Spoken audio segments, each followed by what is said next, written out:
who, what, why, when, where. These are things that we need to ask when we get into the nutrition topic. And if you're interested in getting started out here and learning about nutrition and how we teach it, because we make it specific to each person, tailored to each person, because everybody's just a little bit different, click the link above and let us help you out. But when it comes to food, like we hear tons of different things. People are coming in with all different kinds of ideas that they've gotten off the internet. And the thing with the internet that is amazing is that you get to share tons of information. It's absolutely incredible what the internet has become. This huge sharing collective of information that that we all get to add perspective to and take perspective away from. Now the problem with the internet is it is a bunch of answers with no questions. Okay? And we need to ask you a ton of questions. I would much rather have a bunch of questions with no answers than the other way around. When you get a lot of answers, it just gets more confusing. It just gets so confusing. What do? Do I do keto? Do I do the carnivore diet? Do I do vegan? Do I do low carb but not no carb? Do I eat every 2 to 4 hours? That's the one I heard last night. Like, how many liquid calories am I ingesting? Should be probably your question way before you ever get into what diet am I going to choose. What diets really do is they create structure around what you can and cannot eat within that diet, which is probably fine for a short frame of time. But you don't want to discipline yourself forever to that diet. What you want to do is build a lifestyle. And I always like when I put up air quotes. It seems really funny to me, but whatever. If you use air quotes, please comment below and tell me how silly it is to you. But anyway, the thing with nutrition that we have to look at is how does it apply to you? Are you an endomorph? Are you an ectomorph? Are you mesomorph? What is your day-to-day like? What's your stress like? You know, what is your past experience with different nutritional protocols that you have tried to use? You know, what have you been through? Where are you? How old are you? Are you male or are you female? These are all questions that we are going to have to ask. But one of the first ones should be where you're getting your liquid calories.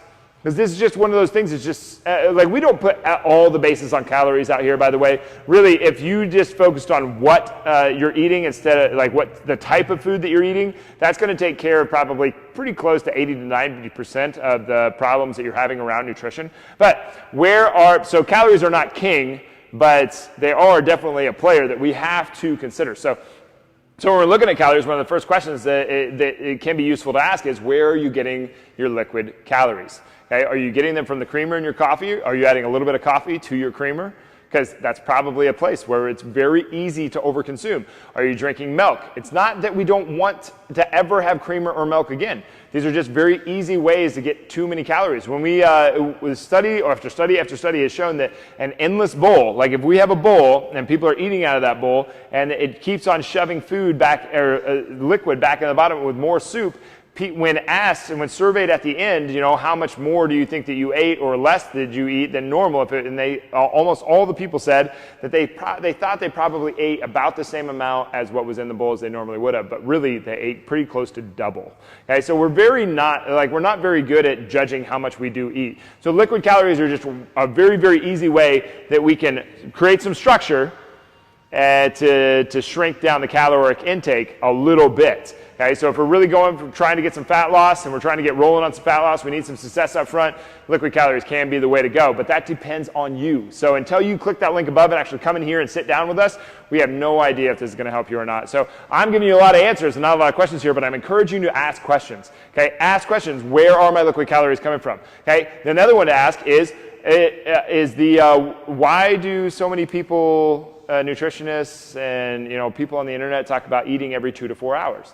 Well, this came from some pretty interesting research that when we figured out that when you eat, your metabolism expands. Okay, and for the rest of this, please look at, when I say metabolism, think of it as a unit of measure. Sometimes it's almost as if people are looking at metabolism as if it's like an organ in your body. It's not. It's more like a unit of measure. So think of it that way, as a unit of measure.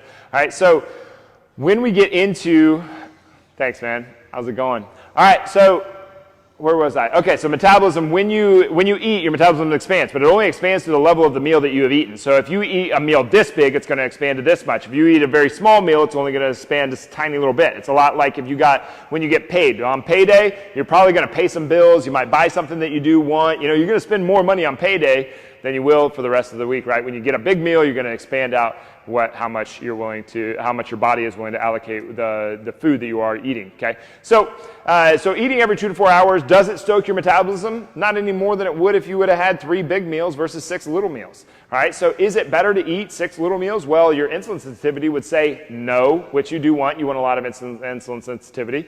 All right, and your teeth would say no, and your lifestyle would say no. So is it appropriate for every person? Now, there are some people that are going to benefit from eating every 2 to 4 hours. These are typically high, elite level athletes, like world level, world class, trying to go for world championships level athletes.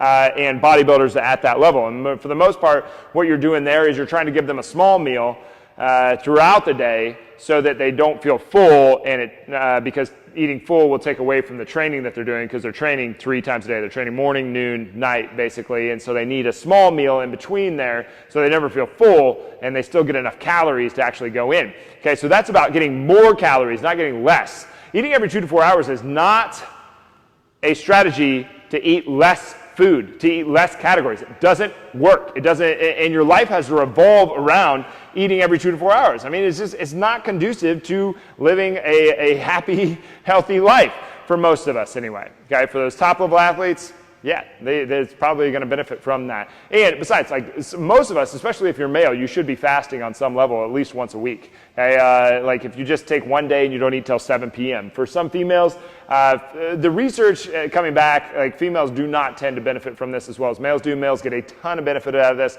The way that I use it with most females is if I get the inclination that there's just a lot of unconscious eating going on, then we might use fasting as a way to become more self-aware of how often the hand is going for food and shoving it into the mouth without even realizing it. That might be a strategy there. But eating every 2 to 4 hours for most of us is not. Eat breakfast, lunch, dinner, and you're much better off eating breakfast. And when it comes to breakfast, you know, this is another answer without questions, but it apparently very, very clear that eating a heavy protein, a high-fat, high-protein breakfast and a very low-carb breakfast, if not zero-carb breakfast, is beneficial over a high-carb breakfast. High-carb breakfast is just kind of like bogus. Don't do it. Basically, this is one of those things that just crosses all of humans. It's just better to have a high-protein, high-fat breakfast. Now, when you get into lunch and dinner, one of the things that comes up, one of the questions we get asked on a pretty regular basis, which is a great question to ask, is which should be your biggest meal? Well, breakfast should not be your biggest meal. Breakfast should be big enough that it suspends you and gives you the performance that you need until noon when you need to eat again. That should be your smallest meal, lunch, because it needs to do the same thing, and your biggest meal needs to be supper, which you get a little bit more leeway on because that is where cortisol levels are lowest.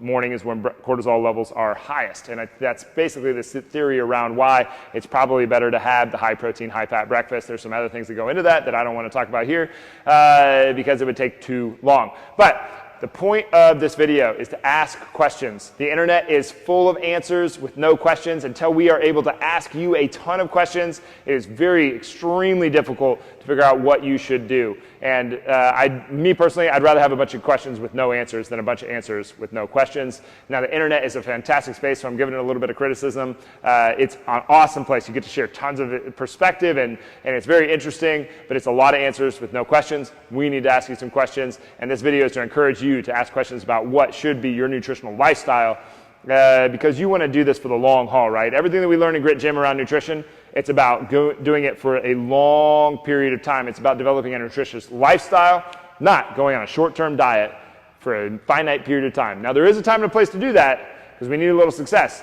but for the most part, we want to be building upon good, healthy, nutritious habits, not just a flash in the pan that is just going to shrink us down to build us back up. All right? So, ask questions. The internet's full of answers without a lot of questions. It's full of answers with basically no questions. In order to help you out, we need to ask a lot of questions. So click the link above and let us help you out.